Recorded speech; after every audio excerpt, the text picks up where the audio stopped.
Hey, Hope City Church, good morning. It's day 12 of our 20 days of prayer and fasting. Chandon Bangar here, your worship creative pastor, and our passage today is Matthew 17, verse 5.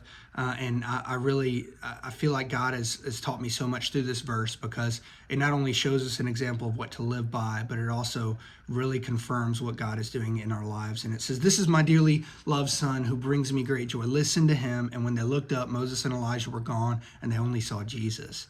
And so, obviously, there's a lot happening in this passage, and I really encourage you to read what's before and after, because it's hard to just read one verse and be like, "Oh, I understand it," right? You need to read it in its context. And so, what's really summed up in this passage for us is that Jesus is enough. Jesus is everything, right? And what God is saying here about his son Jesus is, he brings me great joy. Listen to him. Like, the map that we need to live a life of obedience to Christ is by literally that, listening to him, follow after him, right?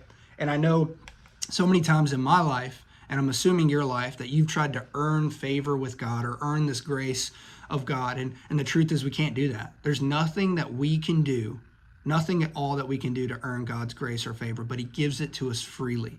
And what's amazing is, even though we try so hard sometimes, God is saying, try less, trust more. Try less, trust more. Something I always say and have heard years ago, and it really stuck to me, is God could care less about the works of your hands more than he cares about the position and posture of your heart. Meaning that you can work your tail off with your hands doing good, and that's not a bad thing, that's a great thing. But it's not about morals. It's not about just doing good. It's about trusting in God. It's only because of Jesus that we have access to God, right?